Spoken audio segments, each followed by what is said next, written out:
There is little you can do to change your world, even collectively. For the process must be this: change yourself, change your world. This process cannot be sidestepped or leapfrogged or circumvented in any way. First, you must change yourself. Then and only then can you change your world. I guess I just don't see myself in the master role.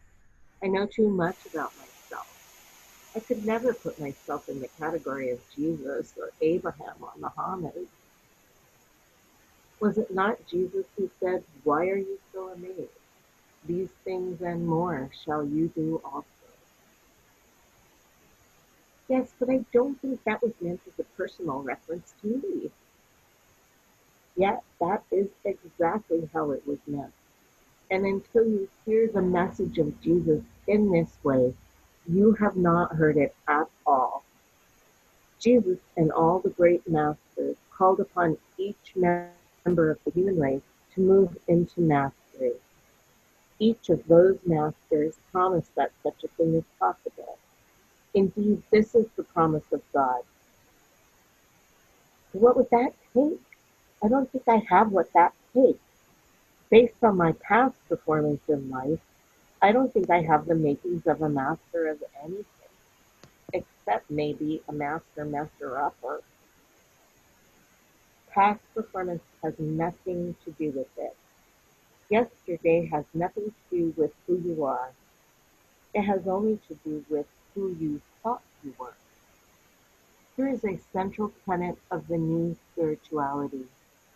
The purpose and the greatest opportunity and gift of life is to recreate yourself anew in the next grandest version of the greatest vision you ever held about who you are. And you can do this in every single golden moment of now. The time of your transformation is at hand. It is always at hand. It is not a question of whether you have what it takes, but but of whether you take what you have and then use it. Take the gifts you have, they are plenteous, and share them with all the world. Apply them to the challenge at hand. Use them and give them in your life as if there's no tomorrow. Cultivate the desire to do this. If you have the desire, you will have what it takes, precisely because desire is what it takes. This reminds me of a story I heard about the student who came to his guru, pleading, "Master, tell me what I must do to achieve mastery." And the guru took the student to a small pond. "Look into the pond," he told the student. "Now tell me what you see." "I see myself, master," the student repeated. "Dunce," the master rebuked. "Idiot." "Master, what have I done wrong? Why do you call me, but do not see yourself? That is when you may begin the walk to mastery," the guru replied. "Otherwise, don't even think about it." "But master," the student asked, "how can I not see myself? My image is there right in front of me, clear as day. So when will I be ready to embark on this path?" "Where do you see yourself?" inquired the guru. "There," said the student, pointing into the pond at his reflection. "Right there. Look more closely," the guru ordered, and that the guru directed, and the student leaned in and looked even closer. "No, no, no. Look deeply into the reflection, like this," the guru commanded, and he reached over and shoved the student's face into the water. Their student was held with one talent that belied and waggled, but the guru did not let up. Finally, the student summoned strength from a place he did not know existed. Frantic, convulsive heat. "Why did you do that?" he demanded of the guru after he caught his breath. And the Guru answered softly, when you want to embark on the path to mastery, as desperately as you wanted to get your face out of that water, that is when you will be ready to undertake the journey. Yes, this is a story of desperate desire. It is an illustration of commitment. Commitment, the Guru's student was committed to life.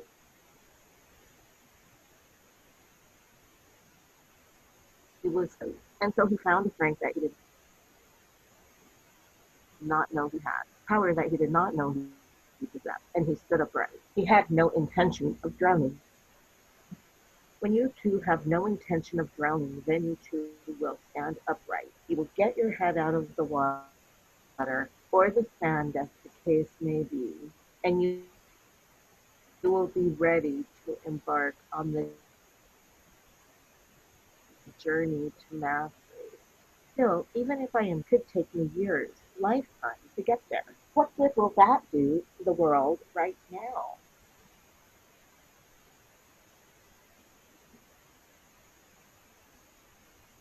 This alone is an enormous first step with far-reaching consequences, not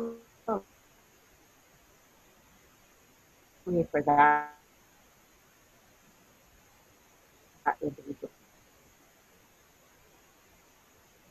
soul,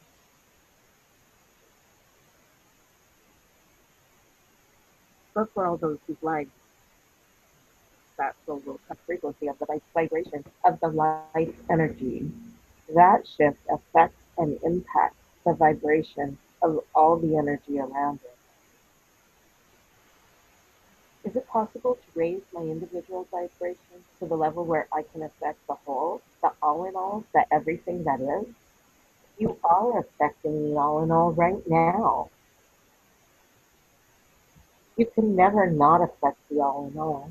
You are affecting it because you are a part of it. What you do, it does, especially that part of it that is in close proximity to you. You cannot do a thing without affecting the all, because you are it and it is you. Therefore, what you do will affect it immediately and profoundly. Okay, I get it. This is why the world now needs me, because such an upshift in the vibration of life energy can change the direction in which humanity itself is now heading. Correct. And this is where you come in.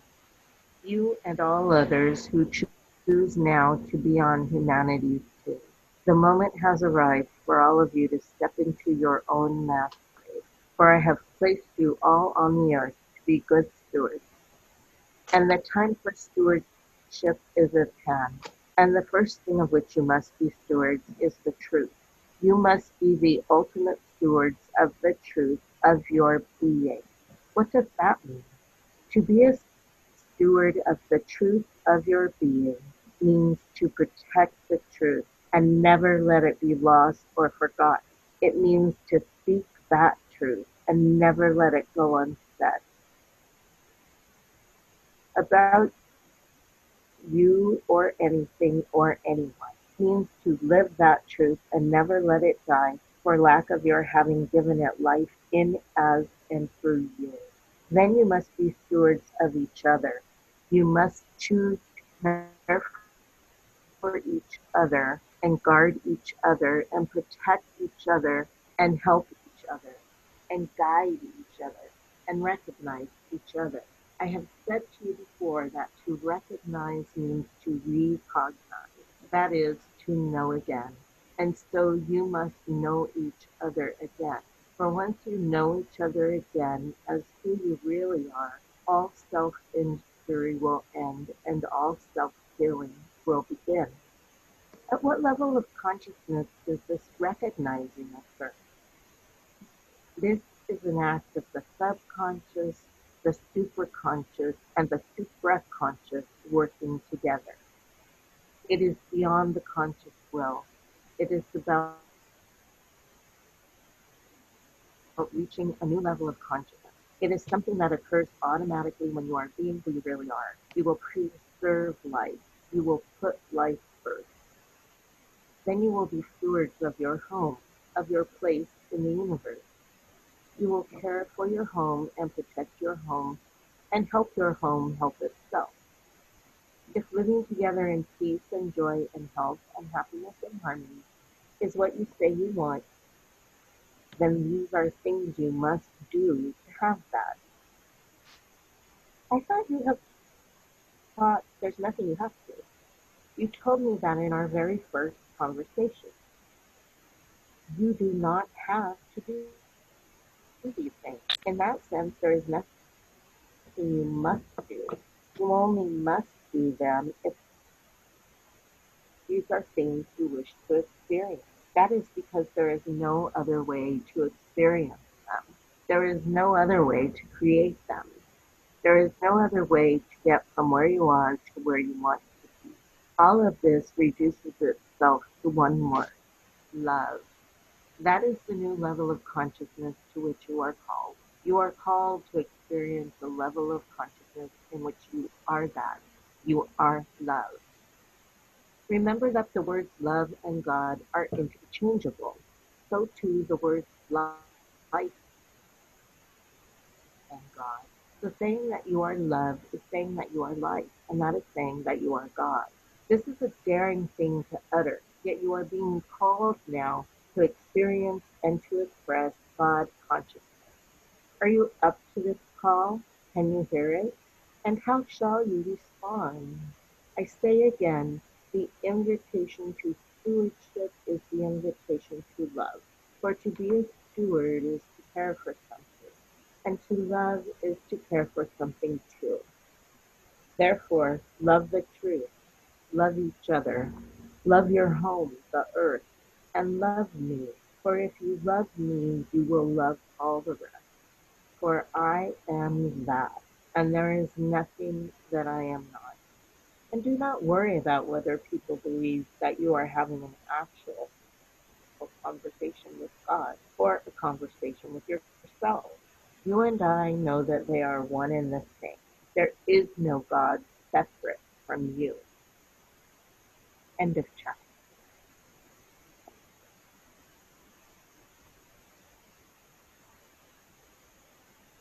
Anyone want to start the discussion? Hmm. I see that Nanette is here.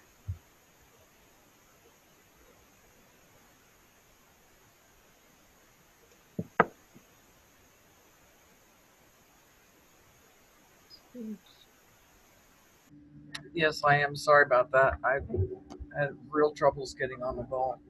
So I'm going to let you go ahead and carry the torch, Mary. Okay. And we had already just agreed that we would read this chapter again next week when you Okay, were getting record. So, it's being recorded, and I've been on the line for about almost 15 minutes. okay. So if we want to redo it next week, that's fine. Okay.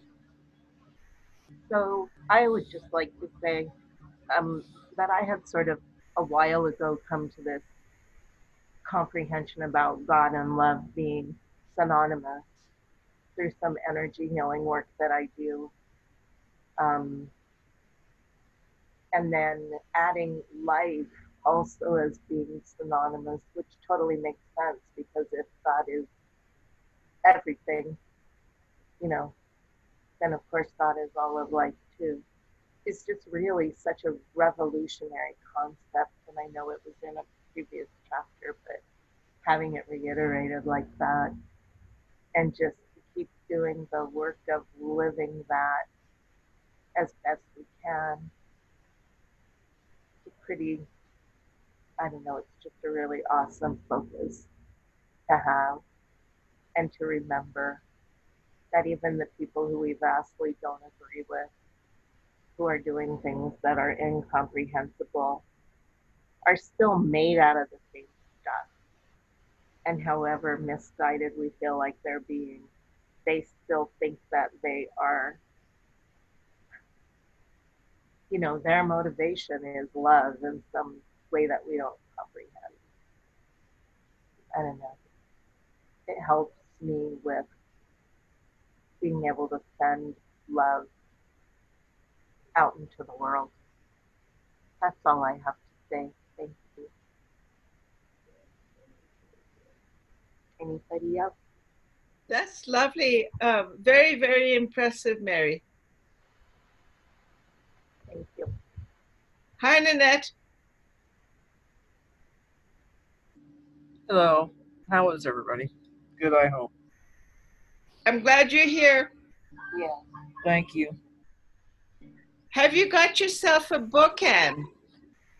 Oh, I haven't got it yet. I had a look in the bookshop and they didn't have it. So I wanted to try and buy it from a bookshop rather than get it on Amazon. So I have another look. Is it out? It's not out of print or something, is it? No, it's No. on Amazon. Yeah. No. Okay. I was late coming on because I couldn't find the Zoom number to come on. So that's why I was late doing it. But I myself have realized that there's no business in a judgment. I have no business in any judgment of anything. You know, I just need to work to do the best I can with like the gifts we've got, and to really have the confidence now and move it forward. But I have no business judging anything, anyone else or anything, running myself down. I have no business in any of that. And that's it's a blessing, because I check myself, you know. I see myself doing the wrong, you know, thing. What I see is not, that's not helpful. Judging is not helpful. That's beautiful.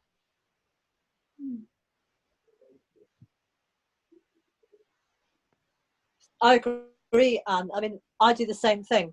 I am judgmental, but I do try not to be, and I do pick myself up and judge. I say judge myself, but stop myself in my tracks. Daily, I do it actually. So yeah, it's a good practice, I feel. Yeah. I've been watching, you know, I don't know if you know Anita Murjani, you may not know or not know, but she went through a death experience and came back again. But anyway, what she says, when you go the other side, when you pass over, it's just unity. There, you fall into unconditional love. There is no judgment, and no matter, you know, you yourself will understand the reasons why you've done things. Everything will become clear in this dimension of unconditional love. I get that. So when we can unify the two eyes to one and not have this duplicity, you not have this kind of that's wrong and this is right sort of thing. This is the place of unconditional love. You know, this is the place to grow. Okay, yeah. Yes, I've read her books. I definitely recommend her. And right now, actually, I'm listening to a webinar with her and Wayne Dyer, and he was responsible for getting her writing her book, and he carried her on tours, and she does tours all across the world. So yes, very good. I've never heard of her. How do you spell her surname? I think it's Morjani. Or double O maybe. And Morjani. And her book is called Dying to Be Me. Okay, thank you. I'll check it out. I've heard of her, but I never read her, but now I will, because that was just focusing on that feeling of the unconditional love and us all being part of it, because I do go there sometimes in my meditations. It was a beautiful feeling. I do also tend to be far more judgmental than is good for me, and I, you know, work with that. And Byron Katie said something about your business, my business, and God's business.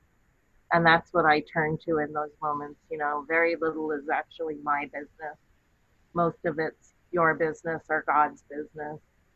So, but I think I've heard of Anita Morjani a lot, and I've never read her stuff for whatever reason. I was resistant, but thank you guys for just melting that resistance, and now I'll look her up too. Yes, and if you look on Facebook, if you Google her, she has live chats. Actually, she was just on just an hour ago.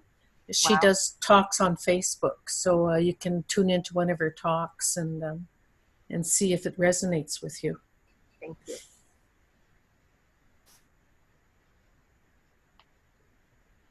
There's nothing, you know, nothing better than feeling loved, is there? Right. You know, when I feel welcome somewhere, I don't care what I don't care what kind of location. Everything is beautiful to me. Where there's love, that's it, really. Love and relationship, you know, where you're welcomed. Right. It makes you feel so warm, and yeah, that unity is restored, isn't it?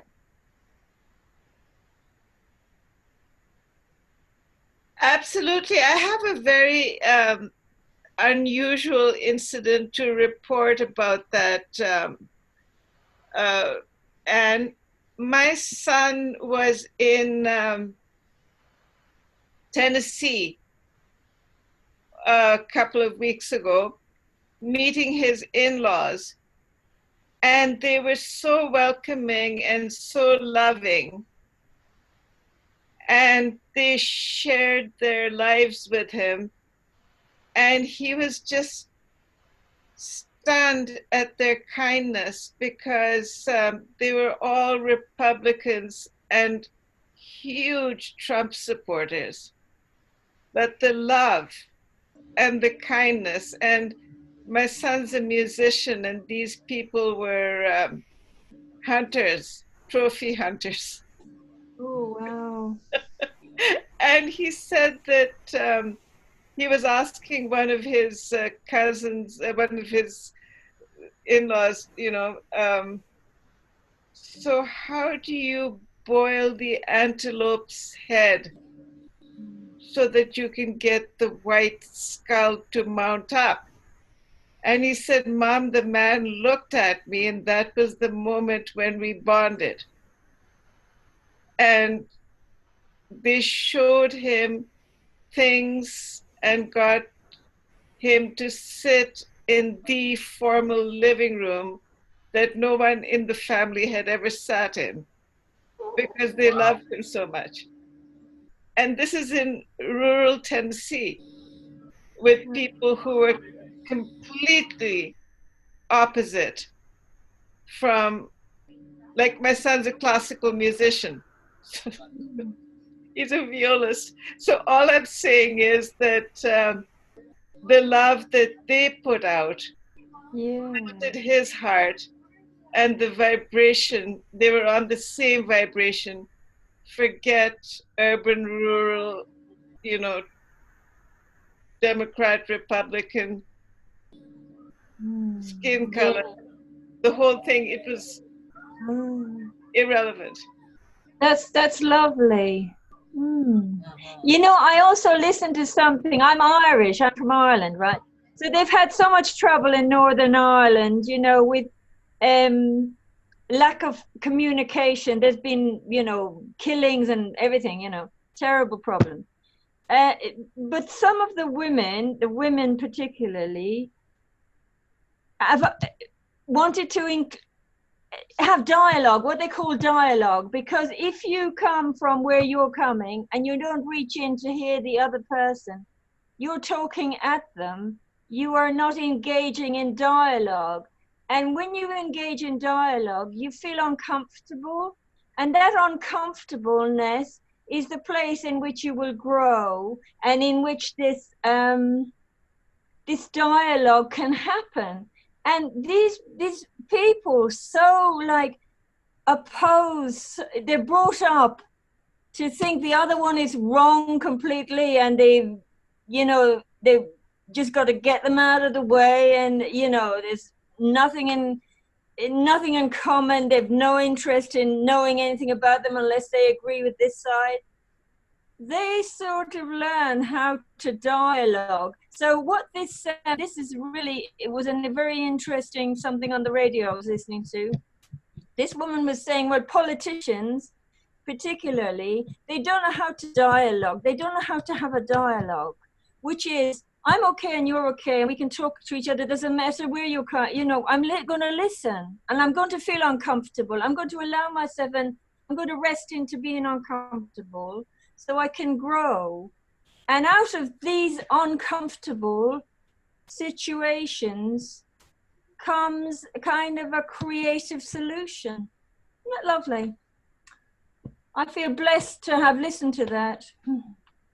Yes, and I'm glad that you spread it, because I feel blessed that you spread it. Thank you. Mm-hmm.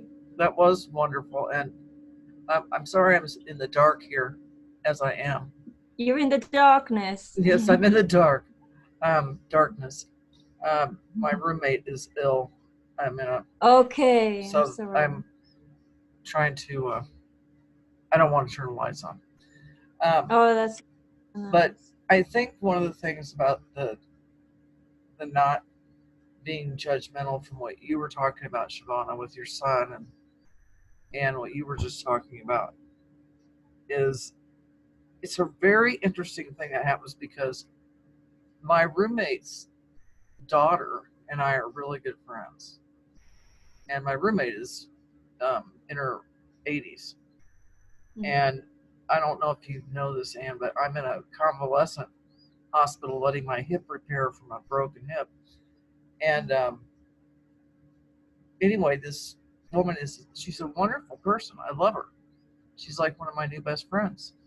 However, she is Republican and I am not. And we've just decided, I mean, I'm the one that said it. I said, well, we can just agree to disagree and not talk about it, because there's no point in talking about things that I know I'm not going to change my mind, and I know she's not going to change her mind.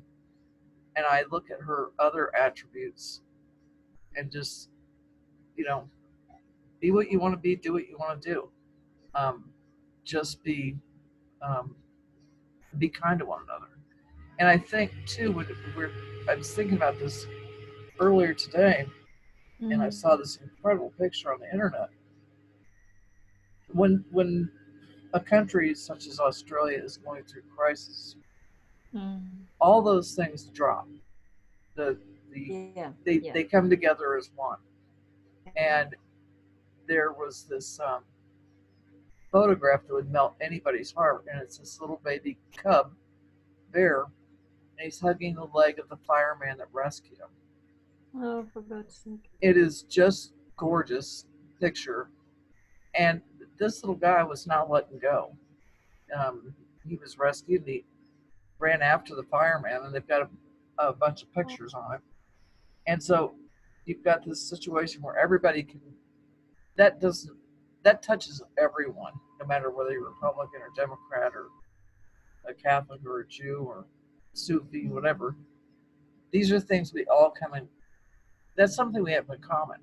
And I think that's where we need to be when we're with or around people, which, Shavonna, I think is why your son had that great experience, is that he wanted to find a common ground, even if it wasn't something he particularly agreed with.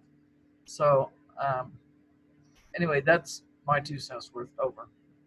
Thank you.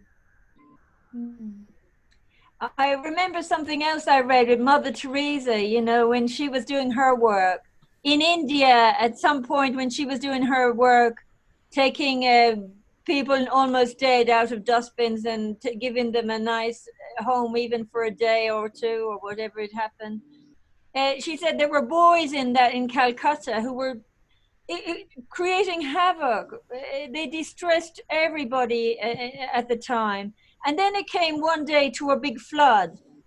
and they were still the nuns, Mother Teresa, they were still going collecting people from dustbins and discarded people.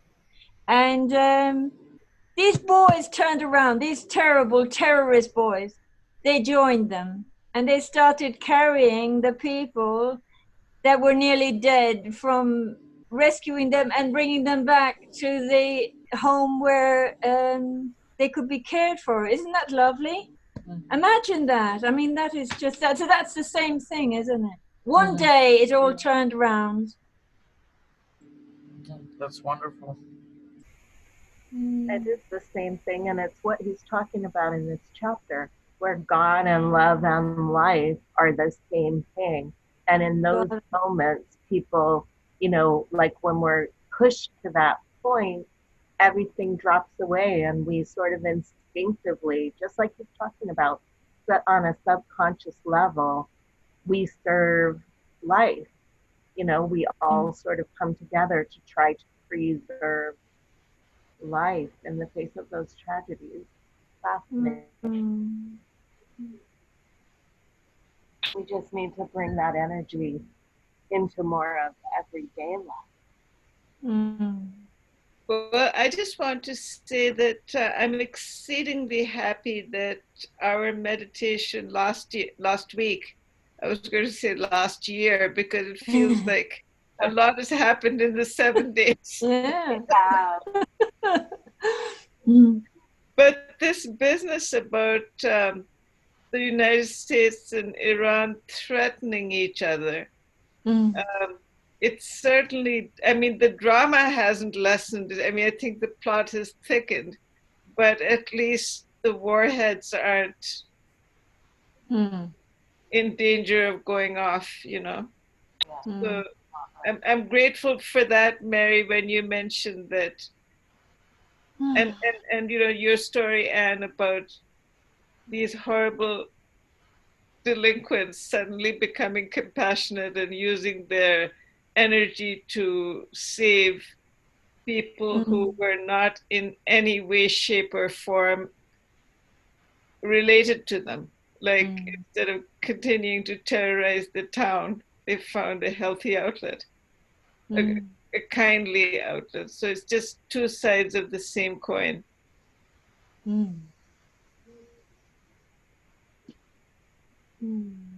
And I think the fires in Australia are somewhat better too, aren't they? Yeah, it feels like that, doesn't it? It feels like things have died down. But somebody told me that, you know, on Friday, I think there was a eclipse of the moon, and then there was all these planets lined up. I don't know it myself, but she said this goes on for 6 months until June, and there's going to be a lot of like difficulties with money and basic. We're all going to need. We're all going to be in this state of feeling need of some sort. So it was a big day. Friday was a huge day, and it was a full moon, so it was huge. And I think it was all building up. I could feel it. I always go a bit crazy on the full moon. I feel crazy, and then I look up and I see it's a full moon. I thought, oh, it's a full moon again. That's why I'm feeling so extreme. I like to add something. This is the other Anne, the Anne from Boca, Florida. Today is a really special day. Off of what she was sharing about the Friday full moon, today is, I don't understand it. You can look it up on the Plato and Saturn coordinating or something, but this hasn't happened in the last 500 years, that Pluto and Saturn in Capricorn lined up this way. And it's a trigger for the collective consciousness, and it's going to, they say it's, the last time this happened was 1982, and they're 38 years of karmic energy. The door has closed, and this is the first karmic reset in history. As I said, I'm not an astrologer or anything like that, I just went online when I heard about this and looked up Pluto and Saturn. But anyway, today is the day when all this is happening. So that's it. Thanks. Guess what? Our karma's being reset. That's interesting. I feel it.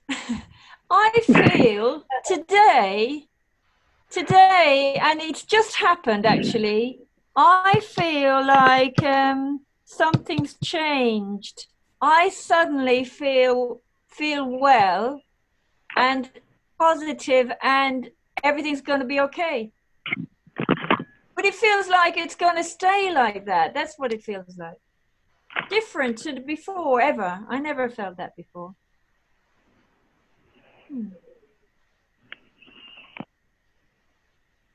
Yeah, it's, if anything, I feel it's going to change for the better. Well, what about you, Nanette? I'm thinking, and I've been thinking about this ever since this fire has come to light, and it's such a big thing, and it's encompassed the entire country or continent over there. That it's these catastrophic events that, for a lot of people, brings people together, and we forget about all of our differences, and we just are hoping for the best for the people that are suffering, the animals that are suffering. So that I feel it's sad that it takes a catastrophic event for us to feel that way, but I feel like that was, the word accident is not the word I'm looking for, but I think it was meant to just bring us together, and that's what I'm thinking about it anyway. Over.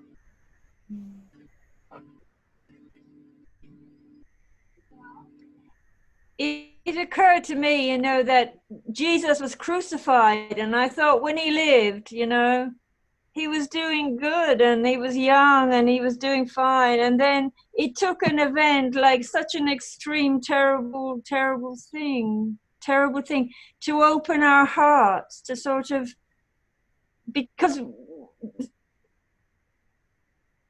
or maybe open the seed, maybe the seed that we are, the seed that we are has to be opened somehow, and somehow, yeah, I don't know, something like that was going on. Okay, not from me. Were you going to say something, Mary?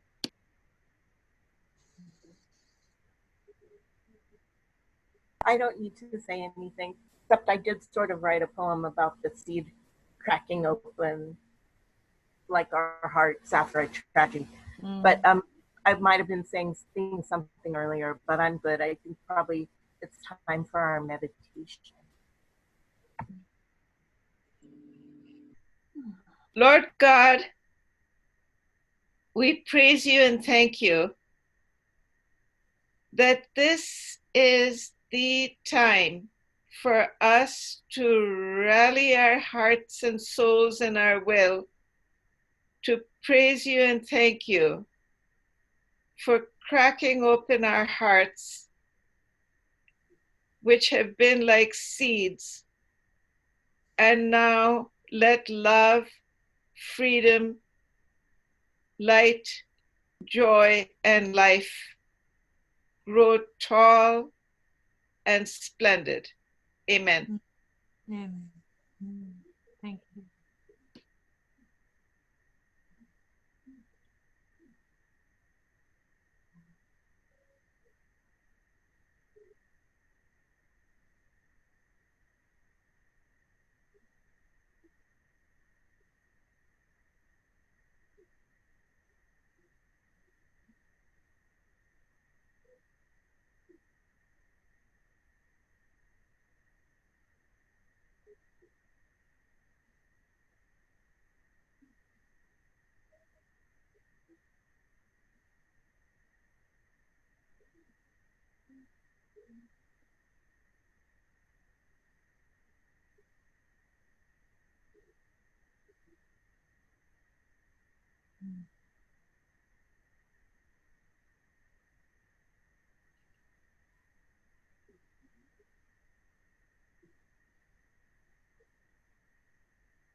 Thank you, everyone. Thank you very much. You're That was welcome. lovely. Yes. Yes. Thank you for carrying the torch when I was having an argument and being judgmental about the internet. And I definitely was. We have all done that and been there. That's like, oh, come on. No, and thank you, Mary, for reading and running the show. It's much appreciated. My pleasure. Thank you all. All right, we'll see everybody. Thank you all. Thank you. Keep on healing, Nanette. I will. I'm getting there slowly but surely. Surely and surely. Surely and surely. Okay. Thank you so much, everybody. Thank you. Bye-bye. Bye. See you Have a next nice week. week. Okay. Love you all. Love you too, Nanette. Okay. Thank you. You all. Bye-bye. Bye-bye. Love you all. Bye. It was lovely.